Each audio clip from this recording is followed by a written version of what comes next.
Hi, welcome to True Creeps, where the stories are true and the creeps are real. We'll cover stories from grotesque gore to the possibly plausible paranormal, to horrifying history, to tense and terrible true crime, and everything else that goes bump in the night. We're your hosts, Amanda, and I'm Lindsay, and we want you to join us while we creep. We cover mature topics. Listener discretion is advised.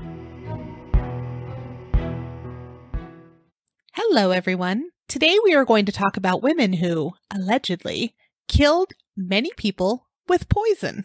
I'm always fascinated and compelled by a poisoner. I don't know why I find them so interesting, but I do. Did you used to be a poisoner? Used to be. Past life? Used to be. Well, I like that today we're talking about women poisoners. And also I just find women who murder more interesting because it's less common. It is less common. Very less common. Very, very less common.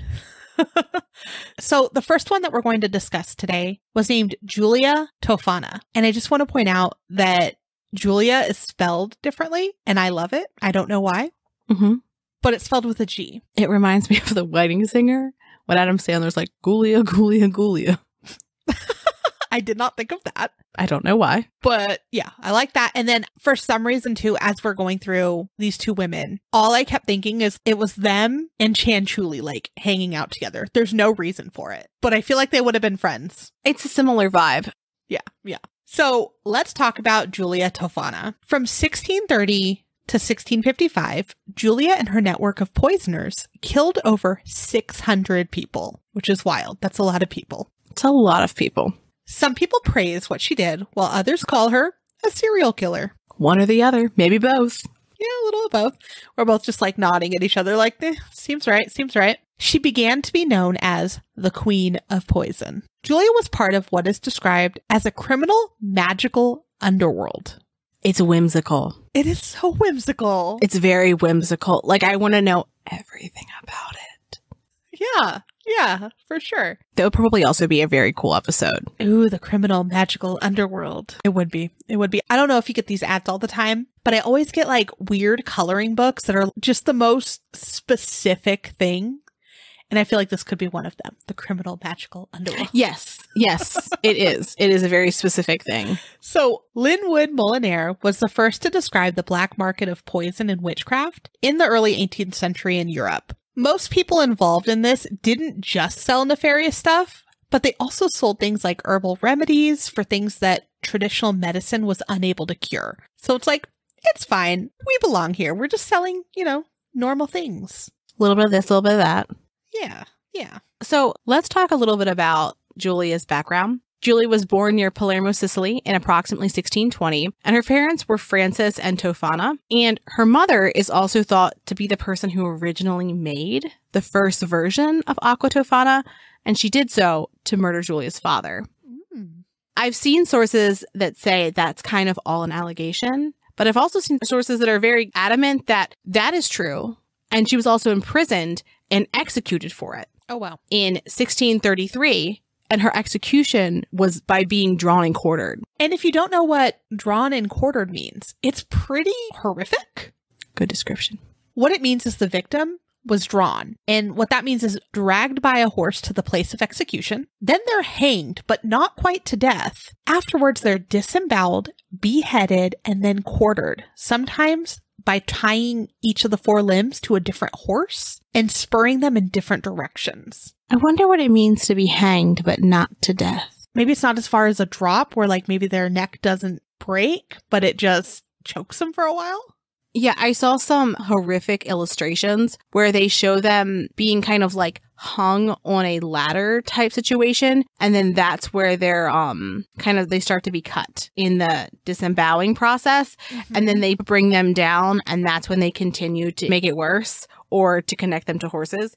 But really fucking bad. So bad. I think it's so one bad. of the worst deaths, right? Yeah, it feels pretty bad. So I've seen some accounts where they just say that she maybe poisoned him, and I've seen accounts where they say that she was drawn and quartered. Also, most accounts say that Giulia would end up murdering her own husband with Aqua Tofana before moving to Naples with a woman named Girolama. In some sources, they say that Girolama was her daughter. In others, they say that she was just a young woman that she was traveling with. They would eventually end up settling in Rome after going to Naples. People also believe that Giulia worked with a woman who had worked with her mother, named Francesca Lasarda, and she was referred to as a cunning woman. She was eventually arrested, and in 1634, she was executed. So Girolama basically took her place as a cunning woman, and what she did was she worked with noble women to sell them the wares from Giulia, which, again, from what I understand, was not just Aqua Tofana, but was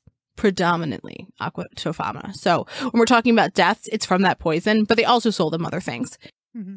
There was also a woman named Giovanna de Grandis who was hired, and she worked with lower class women. And Giulia also hired a Catholic priest named Girolamo as well, of Saint Agnese in Agon. And his job was to assist in procuring arsenic because his brother was an apothecary. So the father could buy a lot of arsenic and it not raise any flags. So he's like, my brother's an apothecary. It's fine. Also, he's a man, you know? Right.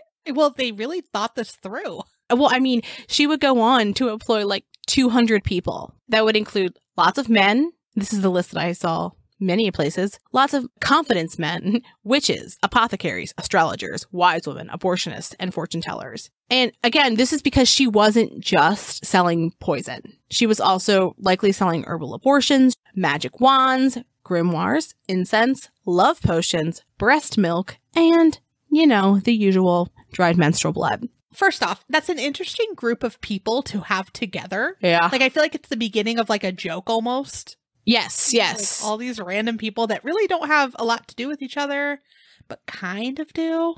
Yeah, agreed. And then a very interesting list of black market items. Yeah, they seem to have a common theme, but, you know, that last one hits me a little bit, you know? It does, yeah. During this time, it was apparently not uncommon for clergy members to act as middlemen in procuring poisons, charms, books on magic, or abortions. Isn't it interesting? That last one? It is interesting. I think it's also, we're going to talk about it in a bit too, but women don't really have any rights in this situation, in this time period, right?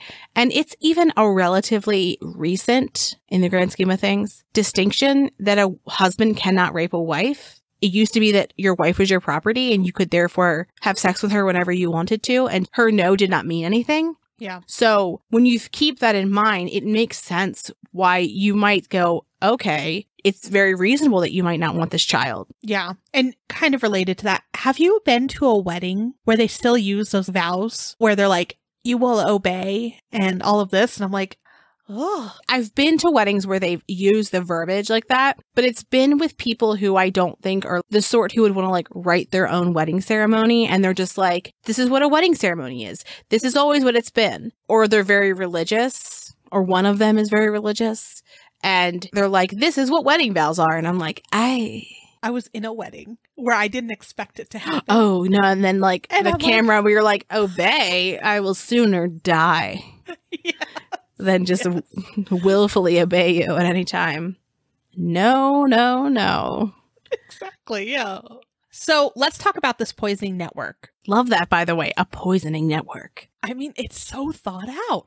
200 people. Like, that's a lot of people to employ. I more think of it way back then, before cell phones. How did you coordinate this? I barely can coordinate getting like 10 people to a restaurant at the same time. Yeah, well, first off, getting people to the restaurant at the same time is just fucking annoying. But also, if you think like this is 25 years that she operated and not one of these 200 people flipped on her. Just the sheer span of this is wild to me. All of it is. Absolutely. So her poisoner network spanned through Rome, Naples, and Sicily. Most of Giulia's clientele were lower class women who were being abused by their husbands. Women had, like Lindsay said, very few rights at this time, and there weren't other options to get out of an abusive marriage. Aqua Tofana was sold only to women. I want to just point out that series of facts explains why a lot of people don't see her as a serial killer. I think so, yeah, because they had no other option other than to endure whatever was being done to them. Yes. It was advertised as a, quote, I love this, by the way, face cream for any woman looking to appear beautiful and single again. Single again. Single again. I mean, when you really think about it, it's like, oh. Yes. And when I first read that, I laughed and I was like, oh, this is probably very inappropriate to laugh at this because people were dying. But then when you think of it, the people that were dying were abusive, right? Like they were hurting their wives in many different ways. They also allege that there were women who wanted to inherit their husband's estate, but didn't feel like waiting. And so that they were using it in that way too. And I doubt that it was always used for the best intentions, but I'm sure that from what we looked at, it was predominantly used as that. Right. So like, obviously back then there wasn't other ways, but now we have different ways to like not have to kill someone over it. But just the slogan was hilarious to me. And I was like, could you think of it like Neutrogena nowadays? Like using that as a branding advertisement? I think of it more as Oil of Olay, because Neutrogena is like a younger brand to me, and Oil of Olay is more like, to me, 30s, 40s. That's fair. I literally had a Neutrogena like lotion thing on my desk, and so. Yeah. So I'm thinking like something that makes a woman who's like, when I think the term divorcee, I think 30s, 40s. So today you could say that and it would make sense. You know what I mean? Like, 'cause you could think, oh, like your marriage ended. Like you want to get out there, you know? Yeah. And so I'm like, oh, this is to like make you feel, yeah. But then they're like, single again. You're never single again. Ever. Exactly. Unless. So let's talk about this poison. Giulia's poison was her signature Aqua Tofana. And as we mentioned earlier, was first developed by her mother. It didn't have a taste or an odor, and it would present in the poisoned person like they were dying of a common cold. Also, this is a time when people were dying of the common cold. So. And that's sad. Like, just how far we've come, the common cold killing people. I mean, I guess it still kind of can today in certain parts of the world, unfortunately, but just that's wild to me. What it would do is it would induce weakness, exhaustion, stomach ache, intense thirst, vomiting, and dysentery. Now, let's talk about the ingredients of this. It was arsenic, lead, antimony, and mercuric chloride. Which, by the way, what that is it's a mixture of chlorine and mercury. I would have never guessed. Yeah, from the name, sure. But I guess in my head, I was like, let me make sure that's what that is. Like, clearly that's not going to do good in the human body. Oh, no. So it was indistinguishable from natural causes by those who were performing the autopsies on these people, which that's really interesting to think of back then. I guess like when they'd open someone up, they'd be like, they have all their organs. Looks good. Yeah. But it is interesting that like they had to try to go around autopsies because like, yeah, when you think of an autopsy back then, you don't really think that they'd be able to find most things. Like they could see if there's a tumor or like something wild happening. I mean, they could probably tell if you were stabbed or if you were hit over the head with a candlestick. I'm sure that there was other ways in which women were like, I could just, but like they would be able to see a wound. Yeah. By the way, have you been playing Clue online again? No, but I like that you were like, you didn't even like account for like violent acts of murders. You were like, tumors. They could see a tumor. Well, like, obviously, they'd be like, there's still a knife in that dude. Like, they're dead. Yeah. I would have been the greatest person to perform autopsies. I still can if anyone needs me. Well, there are jurisdictions that have very lenient requirements for medical examiners. So who knows? That could be. Oh, yeah. Is Arizona one of those places?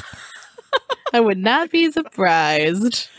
Oh, I think I watched a documentary a while back, and it was around where Alex Cox died from the Vallow mess. Yes, and I was like, oh, that's a thing. Like, people just like come in off the street and they're like, medical examiner, call me. That's me now. And I'm like, what? What I find wild is stories of people in the world who are like, yep, these are all my credentials. And a person's like, you seem legitimate. I am not going to double check these. And then they're like doing doctory stuff. Wild. Anywho, let's talk about this again. All right. So back to this. So some accounts say that the lethal dose was only 6 drops of this poison. Ruh-roh. That's so tiny. Even after Giulia was caught and Aqua Tofana was no longer being sold, the name became synonymous with any poison that was slow acting and wasn't able to be detected by surgeons. Interesting. Yeah. Some accounts say that the vials would have Mana di San Nicola on them and that it would have the image of St. Nicholas. And this was an actual thing because it was a healing oil. And the idea that they were just hiding it in these bottles is wild. It kind of stresses me out, though. Like, if the wrong person found it, was like, this is just oil. Well, and what's really interesting is that there's rumors, there's conjecture that during this time period, women in these areas all kept a bottle of this in their makeup kit, just in case. So they had to have it in a bottle that looked innocuous. So it was something that people recognized and they were like, oh, it's this other thing.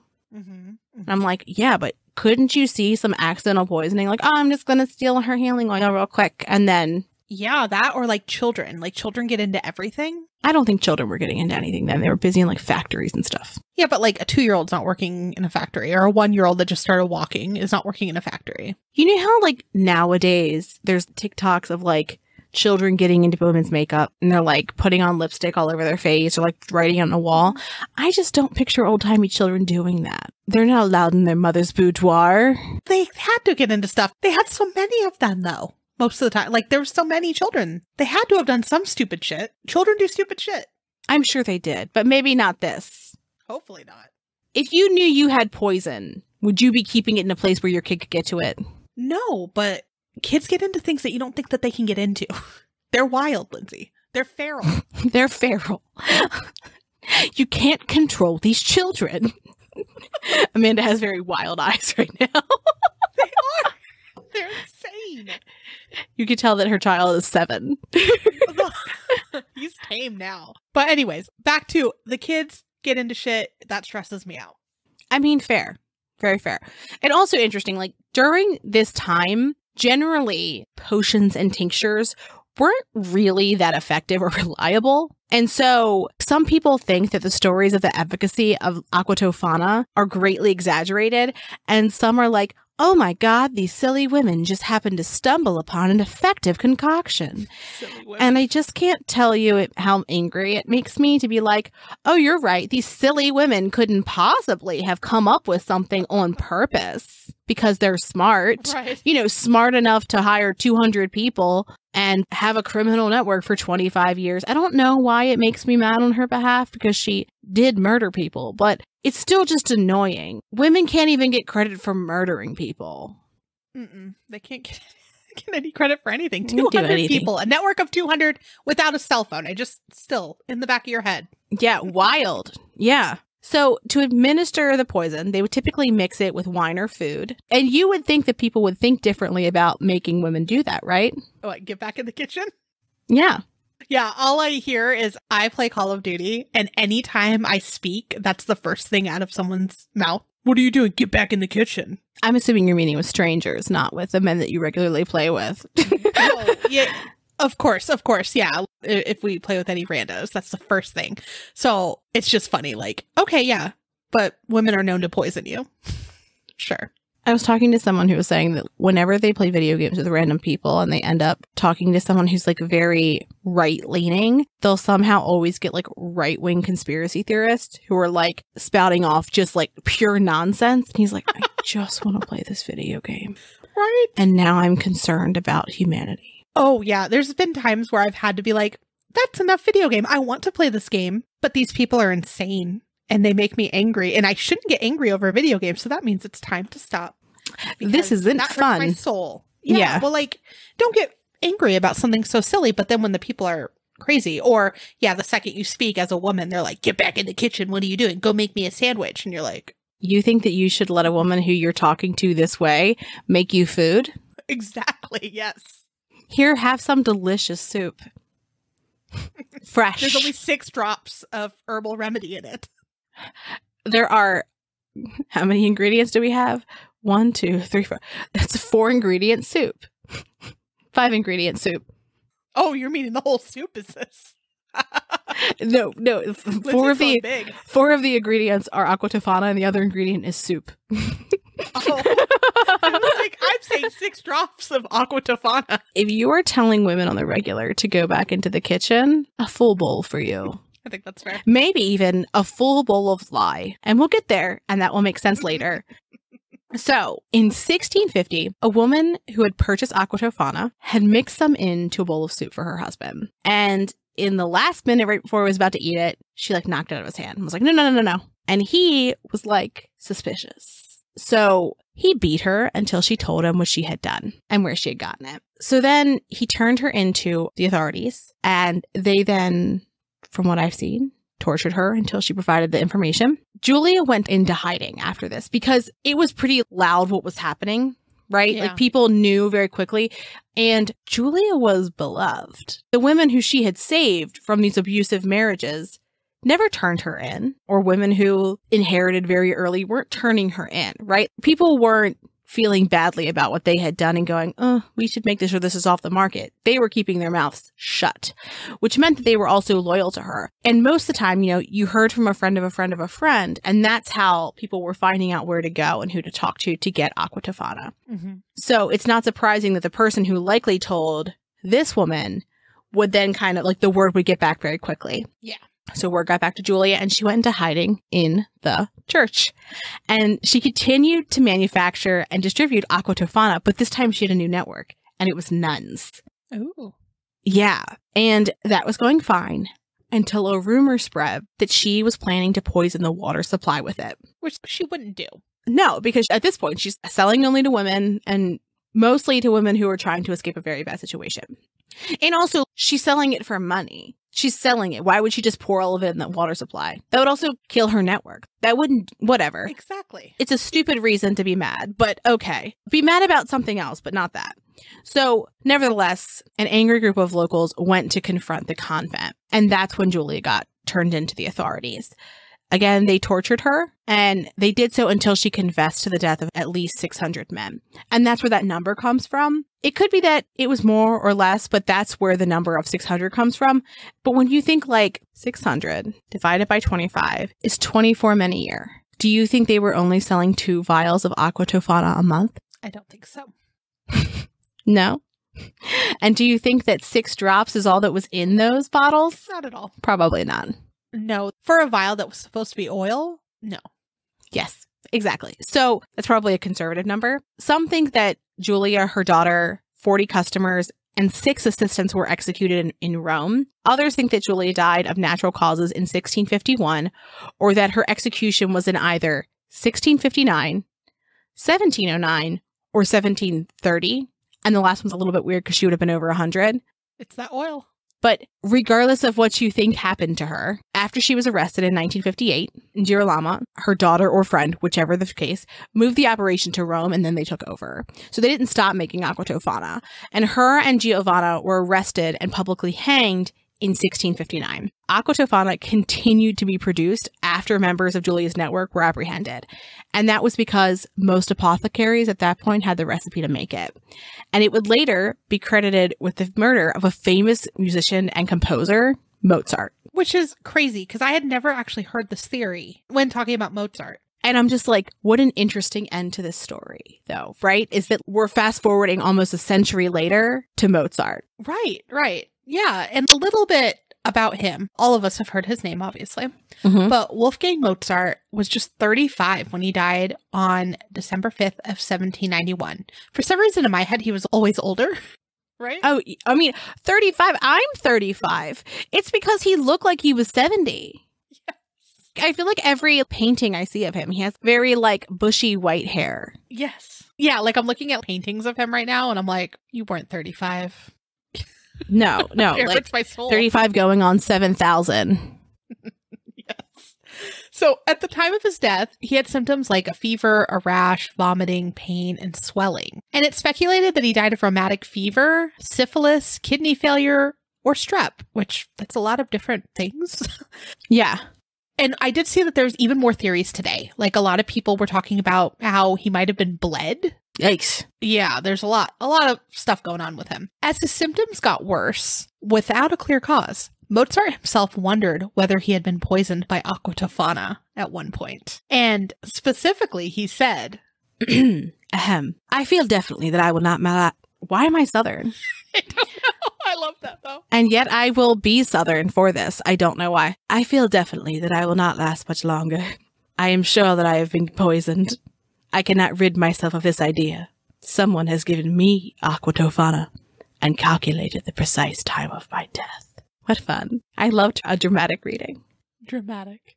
But also, like, that is very dramatic. Can you imagine someone is just like, truly, they have what looks like a stomach bug with a rash. And they roll over and they look at you and they go, someone has calculated the precise time of my death. I mean, that's how I feel when I'm sick. But I mean, I am very dramatic when I have a stomach bug, but it's the wording of it. Yeah. I've been like, I feel like I'm going to die, right? Like, that's different than someone has calculated the precise time of my death. I mean, back then, though, any little thing, you're like, well, I'm dead now. Any little thing, and you're like, someone has calculated the precise time of my death. Anything that happens to me from this point forward, that's what I'm saying. Yeah. Oh, absolutely. I'm going to start telling Ben, have you calculated the precise time of my death whenever he does something that would have made me, like, fall or something, you know? Yeah, absolutely. Perfect. He'll never know about this either. Sorry. Oh, he won't. He won't. Many thought that a rival composer, Antonio Salieri, had poisoned Mozart. And going back to it, Mozart didn't have symptoms that could only be attributed to being poisoned. So eventually that was ruled out, but it's just an interesting theory. However, unfortunately, that rival composer was ostracized. And I even saw the rest of his life, he had issues because everyone thought that he had killed Mozart with poison, and he didn't. Doesn't that suck? That's really sad. To this day, though, I was unable to see an official cause of death for Mozart. Yeah. Like, there's just theories, and I even see new theories from even this year already of like, could this have been it? Yeah. And I feel like some of the articles that we were looking at weren't from very long ago. They were from like the last decade. Yeah. Yeah. And people are still going on about it. Mm-hmm. I mean, it's interesting. It's like, why? And, 35 looking like yours. What'd you say? 700? I don't know what you call it. He did. He was 35 going on 70. So let's talk about our next poisoner. And her name is Marie Besnard. And she's known as the queen of poisoners. Not poison. So Marie was born 200 miles southwest of Paris. When she was born, her name was Marie Josephine Philippine Julia. Pierre Eugene and Marie Louise had already lost two infant sons before Marie was born. And when Pierre, who was a farmer, would come home, he would cuddle her. And Marie Louise would tell her daughter often that she loved her for 3. When Marie was 12, she was diagnosed with typhoid, and she was told that she shouldn't overtax her brain if she didn't want to die young. Before the diagnosis, she had been attending a convent school, but she dropped out after. And so she couldn't really read or write, but she was excellent at embroidery, and she would start to help her mom around the house. So let's talk about her first marriage. Marie married her first cousin, Auguste Antony, in 1920. Antony was 2 years older than her, and she had a crush on him since she was 17. They started dating when she turned 18, and then they got married 6 years after that. Decent time to wait for that long ago. At that point, Marie was 24 and he was 26. He was already sick when they got married because he had tuberculosis. But Marie didn't care and had said, quote, "We were in love." Early in their marriage, she got pregnant, but unfortunately she miscarried. She took care of him for the entirety of their marriage. Neighbors noticed how well she took care of him. So Antony died of pleurisy in 1927. And pleurisy is when the very thin layers of tissue that separate your lungs from your chest wall are inflamed. And just as a note, you're going to learn about so many medical conditions today. Oh, yeah. Because we're going to tell you all of them. We're not scientists, but we talk about scientific things. And we have the internet. And we have the internet. So this could be caused by tuberculosis, which obviously he had a history of, or rib trauma or fractures, autoimmune disorders, viral, bacterial, or fungal infections, or lung cancer. So a long list of things that can cause this. From what we saw, pleurisy is more of like a symptom. It's not a cause of death. It's like a symptom of something greater that causes your death. The internet even said it's very rare for it to be fatal. And when you first hear about it, it sounds like Aqua Tofana, does it not? It does. what he's going through. And then you realize, oh, okay, 1927, they got together in 1920. He wouldn't have been showing signs of the poisoning for that long. And even before. Right. Right? Like, it would have taken him much sooner if it had been that. But that's immediately where my head went. I was like, Aqua Tofana again? Everything's Aqua Tofana now. Everything. Marie recalled that he looked like he was just skin and bones when he died. That's very sad. So she was still pretty young when they got married. And after he died, her parents and friends were very adamant that she should remarry because she's a widow, very young. Yeah. And so her cousin, Pascaline Verte, and her husband introduced Marie to a man named Leon Besnard. And he was 36 and single, which was rare. And Marie, when they met, was 32. Leon worked with his father, and they both worked making saddles and harnesses and had a store. There were rumors that Leon was Pascaline's lover and that he was also the father of her 2 younger children. Some think that Pascaline thought that she could use this marriage as a way of keeping Leon in her life so that he wouldn't go marry someone else, and that because her cousin was kind of homely, he would never fall in love with her, actually. Fucking rude. Right. Pascaline, do better if that's the case. Anywho, so Marie and Leon were married in August of 1928. And after they married, Marie began working at that saddle and harness shop that I mentioned earlier that was run by the Besnard family. And when they got married, there was a rift between Leon and his parents and sister because one day his father, Marceline, and Leon got in a fight, and Leon basically like grabbed his father by his neck. And he was known to be short-tempered, so this wasn't like completely a bizarre and one-time expression of anger for him, right? Like it was kind of like who he was-ish. And so his father, his mother, and his sister were kind of like, ugh, yikes about him. So Marie helped everyone reconcile to the point where they were like friendly again. She was like, I want to get along with everyone, which I'm like, okay, I'm loving this for you. Yeah, but still. I mean, but still, clearly, like, that's problematic. But I do like that she was like, your relationship with your family is important. Yeah. We should work through this as much as you can work through someone doing that. Yeah, that makes sense. So while they were still newlyweds, Leon began going out at night. And some gossipers, including her best friend, Mistress Louise Pinto, said that they saw him going into Pascaline's home, while others said Marie made this up because she wanted to stir up trouble. Seemed a little out of character for her, like, wanting everyone to stay together. Right? It's also a weird vibe, especially like, who's like, my husband's cheating on me for fun. Right. Just the drama. Yeah, ew. So then people started sending Marie anonymous letters about it. Can you imagine getting a letter? I'd be like, what is this? You know, like, especially like nowadays. That's kind of scary. If they like wrote to me. It is a little scary. Yeah. So I'm like, who knows my address? I mean, I guess you can kind of Google people and figure it out, but like, ugh. Yeah. Well, we already talked about, like, even with Charles Vallow, when he emailed Tammy, and we're like, if we got like a weird email, like how we'd feel. But can you even imagine, like, one step further, a letter? Well, they weren't going to send an email in the 1920s and 30s. Obviously, I'm just saying that it would be weird. But something in your hands where, like, can you imagine the drama of, like, you walk up to your significant other and you're like, what is this? And you're like shaking it, you know? Yes, shaking it. It gets you when you have a wild hair. Lindsay had crazy in her eyes right there. I did. Arm up. Okay. To shake the letter, not for violence. I just want to point that out. Okay. That's fair. Just make sure you're characterizing the scenario correctly. So Marie confronted him and told him he had to choose between her or her cousin. Tell him, Marie. So they kept their horses at Pascaline's barn, and he said the only reason he was going there was to feed the horses, which, okay. Yeah, feed your pets. The good old I'm going to feed the horses line. But like in that time period, it may have been a thing that people were like, I was just there feeding my horses. I'm going to text Benji next time Lindsay asks you where you're going. Please tell her you're going to feed the horses. He's going to go, what is wrong with you? And you're going to say, you'd know if. Oh, absolutely, I will. Mm-hmm. Yeah. That's my favorite. Even before this episode is to circle back. Oh, yeah. My favorite thing is to circle back. He's not going to know whether it was before or after because he's not going to listen. So It's just my favorite bit. Because I also, like, I'm truly not offended because, like, he listens to me enough, you know? But, like, it's just my favorite. So laugh about it. I do. It's perfect. It's perfect. So anyways, he says he was feeding the horses, right? He promised to build a barn as soon as he could so that he wouldn't need to go there anymore. Don't worry, babe. I'm just feeding the horses. I'm so sorry. I couldn't help it. That's going to be anytime anyone asks me anything.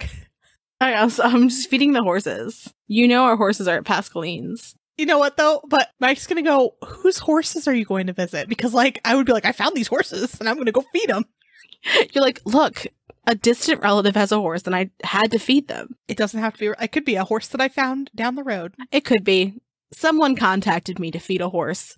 That's actually, if you ever wanted to trap Amanda somewhere, you could be like, an animal needs help. Here's the address. She'd be like, I gotta go. Oh, yeah. Yeah. Well, I think I've said it on here. That's how Mike proposed to me, got me to the spot he wanted me to, because he said, oh, I saw a dog. He's like, did you see that? And I was like, no, I was looking at my phone. No, you have not said this. A dog Please tell. over there. Oh, no. I need you to start at the beginning. Start at the beginning of the story. Really? We can move it to the end. I need to know. Yeah. I thought I've said this. Yeah. Some of this is going to stay in the actual episode, but we're going to move Amanda's story that she's about to tell to after our outro, because it's where we keep a lot of our tangents and nonsense. If you want to hear that, just listen through all the way. Anyway, let's talk about Leon going to Pascaline's house to feed a horse. Mm-hmm. And that one day he was going to build a barn so that he wouldn't have to go there anymore. But anyways. Okay.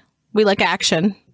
Yes. So Marie also confronted Pascaline. After the possible affair was settled, gossipers started telling Marie that he was having an affair with Pintu. And no one called her Louise for some reason, just by her last name. Mm-hmm. So in one of the articles we read, this was so mean, it said, quote, Pintu was in no way attractive, which feels incredibly rude and sad. Disrespectful.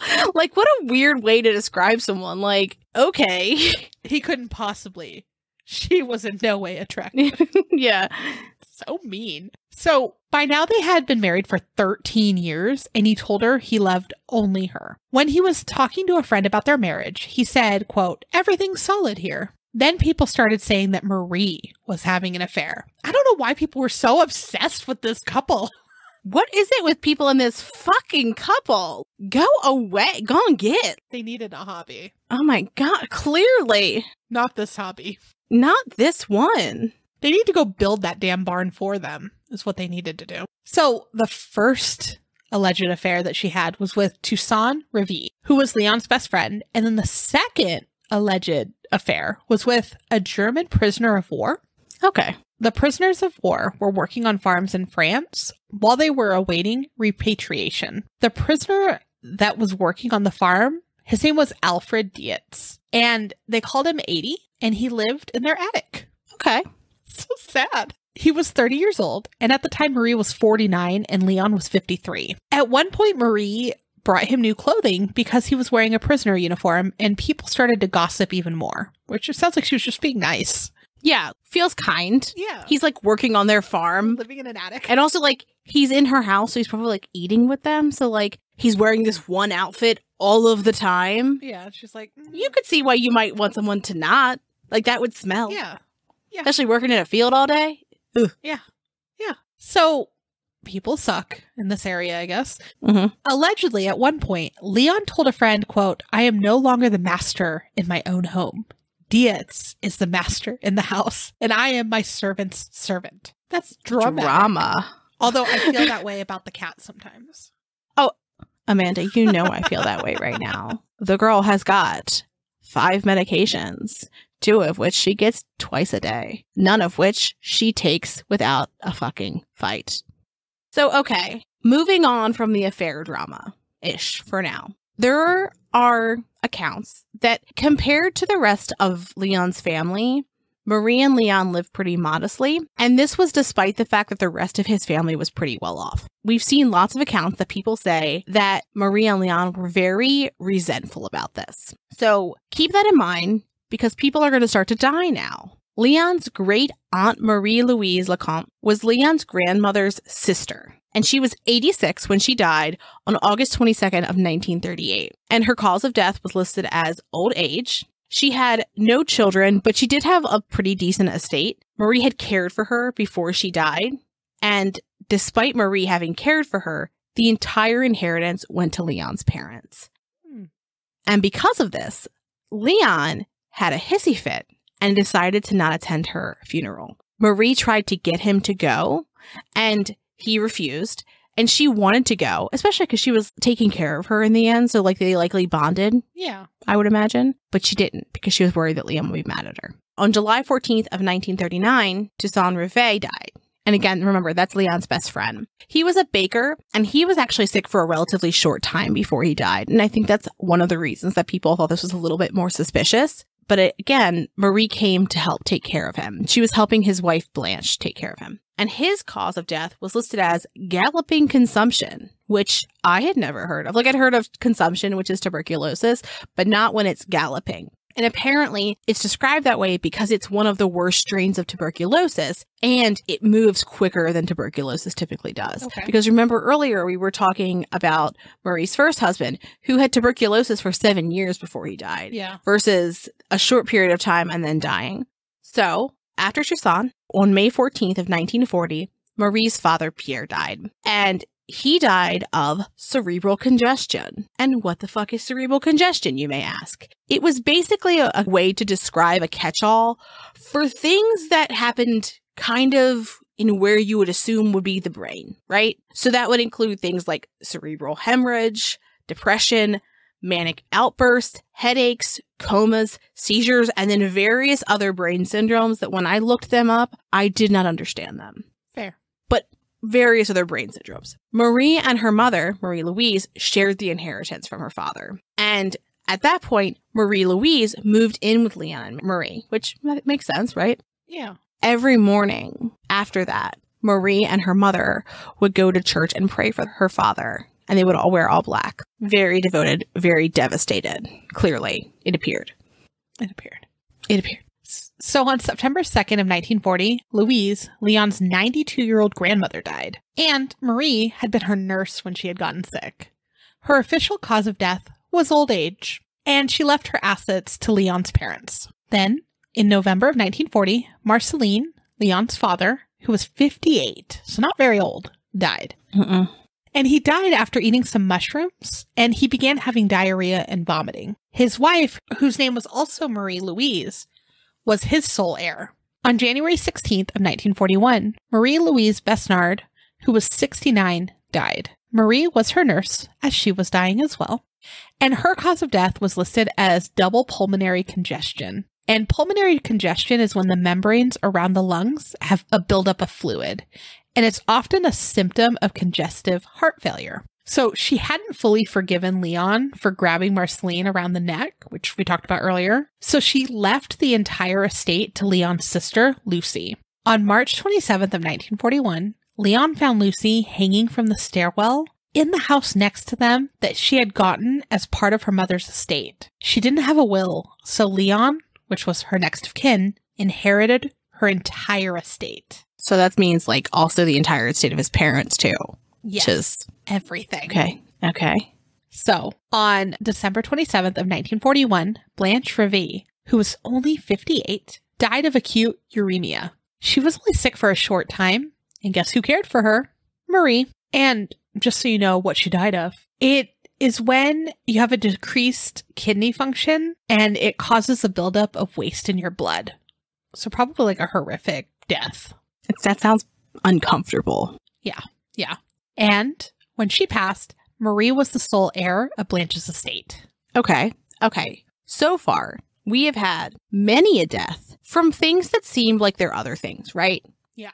A buildup of waste in one's blood, some type of brain situation that it's kind of a catch-all, quote unquote old age, pulmonary issues, right? Yeah. Next, two of Marie's cousins, Virginia and Pauline, die after each of them mistakenly ate a bowl of lye. Mistakenly. Pauline was 88 at the time of her death, and Virginia was 83. And even more bizarre, these were two separate and distinct occasions. So on July 1st of 1945, Pauline ate a bowl of lye and died. Then on the 9th of July in 1945, Virginia ate a bowl of lye and she died. So, like, not long after. 8 days. No, it was like a little bit more than a week. Yeah. So some sources say they mistook the bowl of lye for their dessert. And click the link, Amanda, in our outline because it looks like sugar to me. Like, it looks like a bowl of sugar when you look at lye. It's just kind of like a white granulated substance. To me, in my head, I think it's soft. So I think of like if you were to crumble like coconut oil, you know, like if you grate it when it's cold, that's what it looks like to me. I've never grated it when it's cold. Interesting. I haven't, but I'm like that. The texture. Yeah, it looks like an ingredient, not a food to me, if that makes sense. Like, it doesn't look like a dish. Why was there bowls of lye everywhere?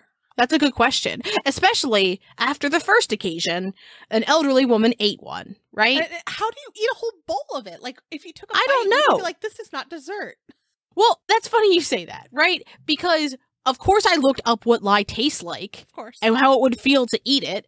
It's bitter, and it could cause severe burns in your mouth, throat, and stomach. And the pain would be so immediate that it seems really unlikely that a person would voluntarily eat an entire bowl of lye. Yeah. And I still can't get in my head what they would have mistaken it for, that they could have taken more than one bite and it made sense. Yes. So, okay, we're not surprised now, right? Marie and Leon were the sole heirs of the sisters' estates. And no one's like, guys, you keep getting a lot of things left to you.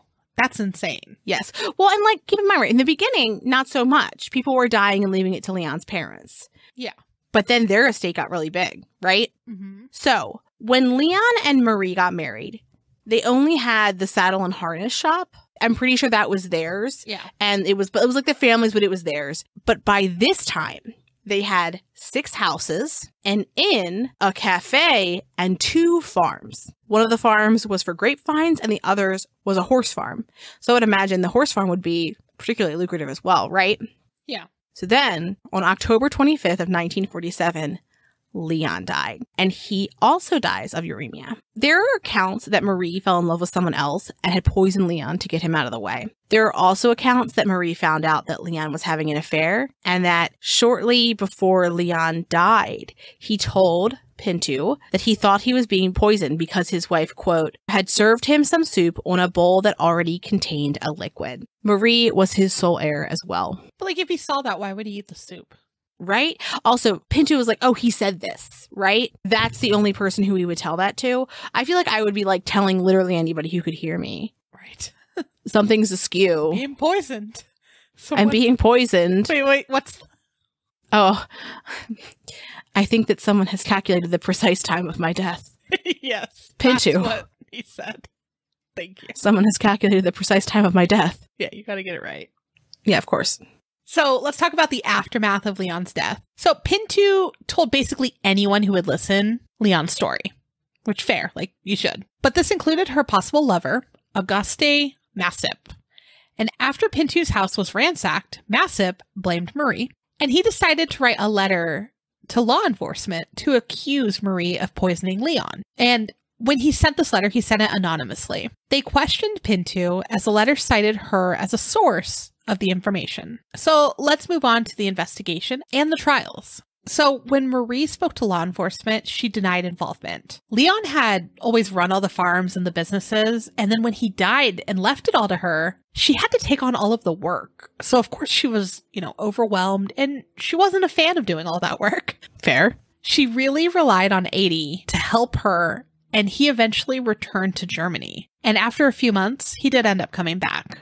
So soon after he returned, on January 16th of 1949, Marie's mother, Marie Louise, died after she had gotten the flu, and gossipers immediately began to suspect Marie. People also said that Marie Louise would have bruising on her face and had said that Marie had hit her. People said that she had told them, quote, "Misfortune came to us when Alfred arrived. My son-in-law would certainly be alive now if that German had never come."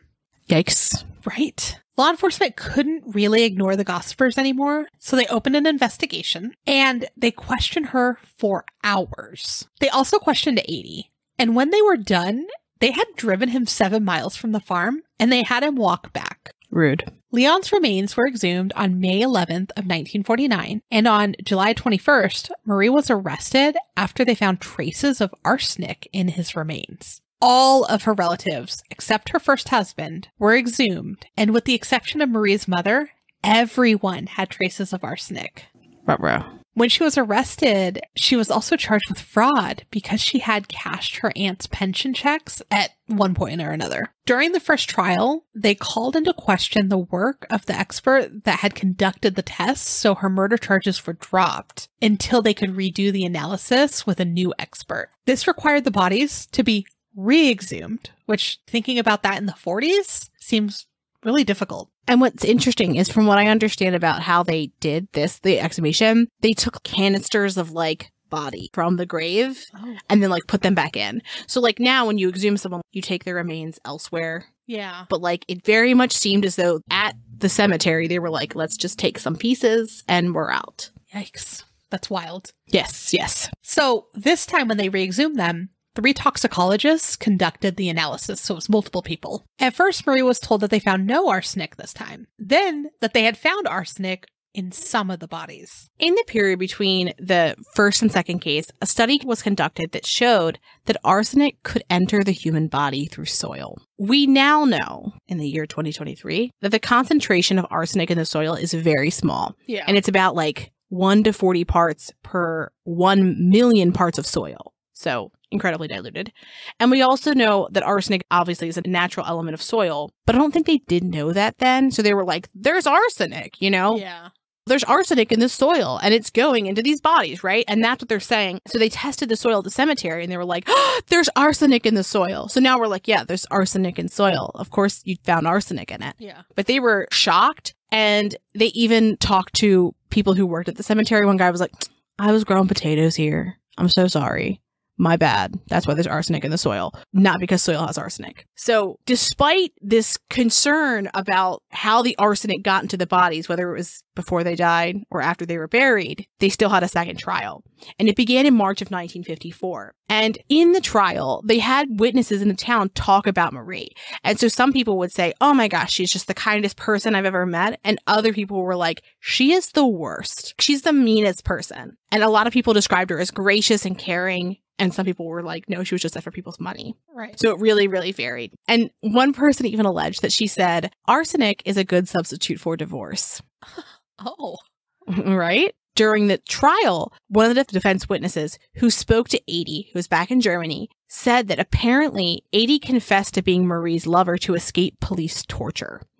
And he said that he and Marie had never been together and that he didn't think that she was the type of person who could commit the murders. So we're getting a lot of confessions from under duress. Yeah. Again, in this trial, her defense team cast doubt on how the remains were tested because what they argued was that the tests weren't conducted properly. So for one of the tests that they did, the standard was to expose hair to radioactivity for 26.5 hours. And rather than doing that, the experts did it for only 11 hours. They're like, let's do it for half, more than half. Why wouldn't you just do it right? Just fucking do it right. You know, like weird, especially when you know that somebody might ask you about it. Yeah, yeah. The other toxicologists didn't really fare well with the defense's questions either. One of them said that they admitted to making a mistake on the paperwork. And basically what they did was they wrote 100 milligrams on a document when it should have been 20.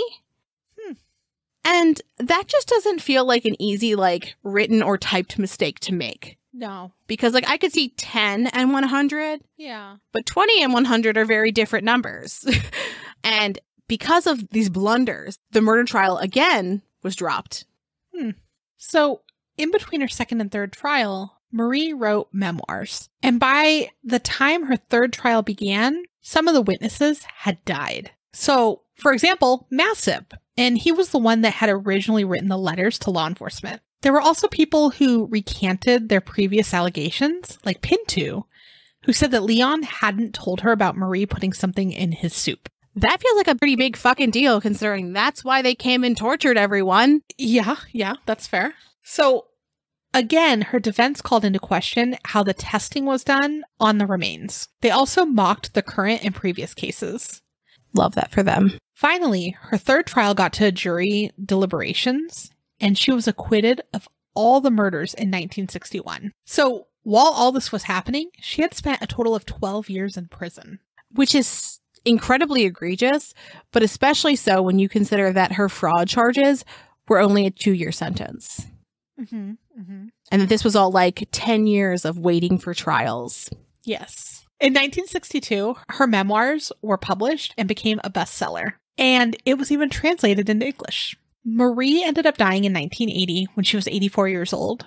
And people in France are still divided as to whether she poisoned her family or if she didn't. Which is wild considering she's been dubbed the Queen of Poisoners. Yes. Yeah. And do you, Amanda, think that she poisoned those people? I mean, on paper, it makes sense that she would have because she was being given a lot. But then, like, if she didn't want the farm and all that stuff, why would she kill her husband? You know, like, if she didn't want all that work, or maybe she just didn't understand that it would be that much work. Yeah. And that maybe she thought that she'd have that new guy to, like, do it all for her. I don't know. How do you feel? I don't think she did it. First off, I want to think 3 of our victims are in our 80s. Let's start there. 3 or 4, actually 4 of our victims are in their 80s. And they're dying of things that people who are in their 80s die of. So that I don't really find that suspicious. Yeah. The younger ones, then. The people who were younger, a random mushroom made this man sick. That's a little weird. Well, that's weird, but also mushrooms can make people really sick. No, I agree with you. But do you know what I think happened? I think Leon did it, and she murdered Leon. Maybe. Which, from the description of what he did to his own father, I would be unsurprised. If he could do that to his dad, he could do that to Marie, right? Yeah, that's fair. That's fair. Or even if he didn't, if she realized, it might make sense to, like, get before you get got, you know? Mm-hmm. And then she just became overwhelmed. Yeah, it doesn't make sense to me that she would just continue to kill people for this wealth. Because when you think about the sheer amount of properties that they acquired. Yeah, she already achieved wealth. Yeah. And like she was dressing nicely, mind you, right? Like she was doing well, but she didn't need to continue. And given that she obviously wasn't having an affair with Toussaint because he had died. Yeah. And I don't think that she was having an affair with 80 either. So I feel like we would have known because the gossipers were loud. And even Pinto was like, yeah, he never said that. Right. What the fuck, Pinto? It's an interesting case. Yeah. I think it's a really fascinating one because I don't know. So these are our poisoners for today. Let us know what you think. Yeah. Do you think that Marie poisoned her husband? Are you that mad at Giulia? We want to know. Mm-hmm. And with that, have a good weekend. Thanks for creeping with us. Thanks for listening. And as always, a special thank you to our patrons who support us via Patreon. Please see the link in our show notes to learn more about how you, yes you, can begin to haunt the dump, guard vortexes, or even become a scorching Sasquatch. Ooh. Also in our show notes, you can find the link to our website, more information on our sources, our social media handles, and our merch store. We'd love for you to keep creeping with us. So if you like this episode, please subscribe, rate, review, and share the show with your fellow creeps and or ghosts. I beg of you.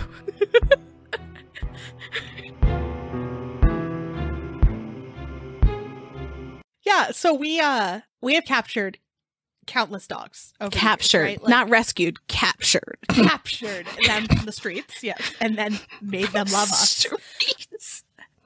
But I keep a leash and a collar and treats and spare tags that you can write on in my car. Like there's just a whole thing. Capturing supplies. Capturing supplies, yes. Even last month when Madison was here, I found a dog while we were out. And I was like, we got to find where this goes. And I did find where it went. But anyways, some of them have made it home with us where we've either adopted out or found their owners. But anyways, it happens so frequently. But when we were driving, Mike's like, I think I just saw a dog. And I'm like, no way. Normally I'm the one that spots them, but I was looking at my phone, so it makes sense. Yeah. And so he's like, it ran that way. Do you want to get out? Do you want me to get out? And I was like, no, I'll get out. It's fine. And then he's like, because he's driving because you're the passenger princess, right? Absolutely. Yes. Yeah. Yes. So I'm like, okay, I'll get out. And then he's like, I'll park and then I'll meet you over there and we'll both like try to find this dog. And I'm like, okay. And that's how he got me where he wanted to propose, because he told me there was a loose dog, because that's what I'm doing at all times. And I didn't even think of it. Where did he want to propose to you? So funny enough, he and Toby went on many adventures. I guess he took days off that week and I didn't know because I was at work. And he very sweet. Tried to scope out like the perfect spot by like we have lakes and some pretty areas of the desert. I'll admit, sometimes it As doesn't pretty as it can be, you know. But then he was afraid that I wouldn't be able to get there because then I'd be mad that there's, cactus or weird shit or animals or whatever that I don't want near me, like rattlesnakes. Loving it. Loving this. And Amanda, good spot. He did it by our house, by the bridge, because it is pretty there. Yes. But I love that Toby was part of it, that he had to find where to go, and then that, a dog that didn't exist was also part of it. I love a proposal that takes a lot of not like a lot, but like thoughtful planning. You know what I mean? Like, I think that's Yeah, but stray dog, Amanda's going to find it. Stray horse, Amanda's going to find it. I'm going to go. Yeah. He's tame now. When he was 2, though, he did somehow find lipstick. And I'm like, I rarely wear lipstick. Where did you find this? And drew all over the wall. And it was bright red. Went through the paint. You couldn't clear, there's no getting it off. You don't have bright red lipstick. Is that a color you've ever worn? I can't picture you in it. I think I had it probably for Halloween or... Oh, okay. Because also, how long have you had purple hair for? 8 or 9 years, maybe a little longer. Yeah. So what I'm saying is that this was a time period where you were still purple haired. So it's not because I feel like purple hair and red lipstick is not a vibe that I see you in the regular on, No. But yeah, he found it. And funny enough, that's the biggest mess Toby has ever done too, is he found red lipstick when he was a puppy 15 years ago and chewed on it to the point where the carpet and all of his paws were bright red. And he was the happiest pup ever. Well, yeah, and I wear a lot of pink and red makeup. Most of my makeup that I wear is red or pink. I have red eyeliner on right now. Discord doesn't like our cameras as much as some of the other programs. Oh, no, it's a very 2010 kind of experience in this moment. But I have green eyes, so it makes them pop. Ah. Yeah. I have nothing. I was sick this week face going. You're here. That's what matters. What the fuck, Pinto? Look at me, look at me, look at me. That's what your phone's doing. Linwood. It's begun. It's already begun. That was a very hard sentence to say because there were so many big P words there. Present and poison person. It's a lot of... Oh, yeah. Yeah. I get that. I feel like Toby's thankful for it. Thank you for helping me. I know this sucks. And your cat's how fucking dare you? No. My sweet Prince Harry, he when he takes the gabapentin and then he just moves on. And then he rubs against me. He's like, that wasn't unpleasant, but I know I'm going to be feeling good. So thank you, Mother. And he's starring in children's books. He's starring in children's books now. I think it comes this weekend. I'm so excited. It's so dumb. I laughed so hard. And having him in my mind as someone trying to take these pictures of him. Oh, because they're also clearly holding him. In the photos, that's where the illustrations overlap, right? It's where they're clearly hands. Oh, yeah. Yeah. Oliver brought home a book yesterday from the school library and he was so excited. He's like, I got the funniest book, Mom. You have to read it. And when I finally opened his backpack when we were going to read last night, I was like, oh my God, this is Lindsay's cat. He is the star. Yeah, it looks like Mr. Harry P. Winston himself. And then I died and then I sent it to her and then they died and ordered the book. He's my sweet marshmallow boy. Oh, Ben saw it and he was like, did you see this thing I'm innocent? And I was like, not yet. He was laughing for 2 minutes and couldn't speak before he told me that. And then was continuing to cackle.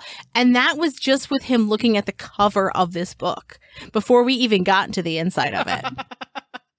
Amazing. I'm so excited to read it to Olivia. Tell him, Marie. I don't know why I said Marie. Amanda, just before we end, I have a very important question to ask you. And I've been waiting to ask you this entire time because this is now the soundtrack of my head. Okay. All of the time. Okay. I'm going to sing you a song and I want you to tell me if it means anything to you. Is it Fish Boy?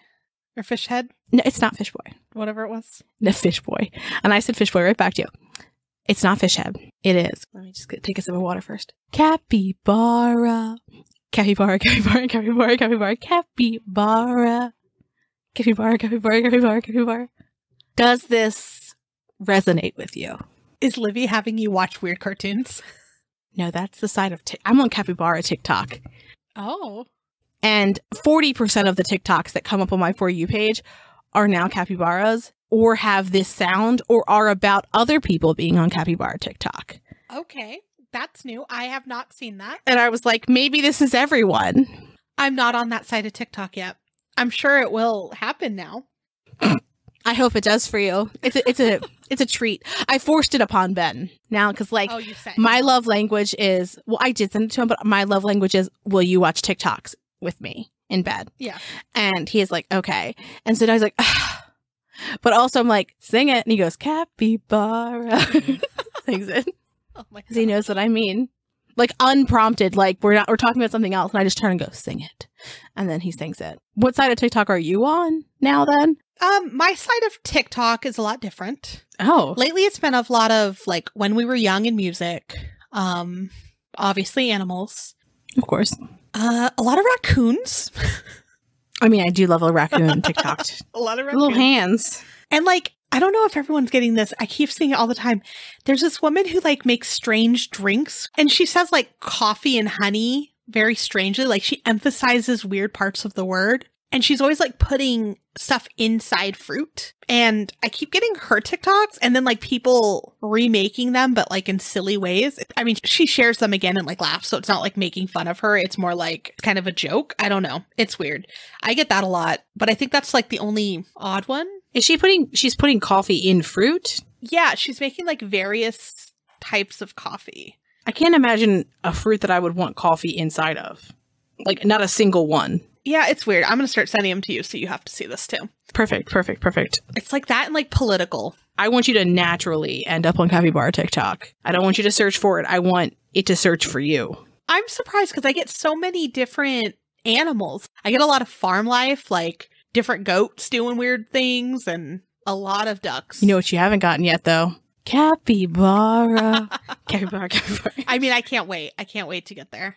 It just brings me just so much joy every time it pops up.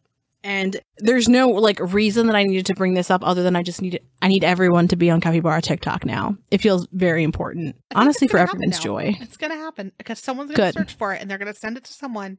And then soon everyone will be on it.